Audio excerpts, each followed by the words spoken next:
எங்களால் தான் வெற்றி என்று கூட்டணி இப்போ முடிவெடுக்காமல் இன்னும் ஒரு 5 மாதம் கழித்து கூட முடிவெடுக்கலாம். சில பேர் 5-6 மாதம் கழித்து கூட முடிவெடுத்து சொல்லலாம். அதை பற்றிலாம் கவலை கிடையாது. ஏன்னா யானை மேலே உட்காந்து போனவொடனே நான் தான் ராஜான்னு சில பேர் சொல்லுவாங்க.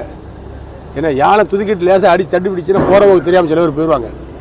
அதனால் கூட்டணியை பொறுத்த மட்டில் எடப்பாடியார் எடுக்கின்ற முடிவு தான் இறுதி முடிவு. எங்கள் இயக்கத்தை பொறுத்த மட்டில், எங்கள் கூட்டணியை பொறுத்த மட்டில் எடப்பாடியார் ஒரு அற்புதமான கூட்டணி என்பது தங்களை மேலும் மேலும் பலப்படுத்திக் கொள்வதற்கு தானே ஒழிய நாங்கள் பலகீனமானவர்கள் அல்ல. இதை எங்களோடு கூட்டணிக்கு வர விரும்புகிறவர்கள் புரிந்து கொள்ள வேண்டும். எடப்பாடியாரும் பலகீனமானவர் அல்ல, பலம் பொருந்திய தலைவர், பலமான கட்சி அதிமுக. எங்களோடு சேருகின்றவர்கள் எங்களோடு சேருகின்ற நேரத்தில் நாங்கள் இன்னும் பலமாகிறோம். வெற்றி என்பது வெற்றி மேல் வெற்றி சேரும். அதற்குரிய தருணத்தை கைவிடாமல் எடப்பாடியார் சேர்த்துக் கொள்கிறார்.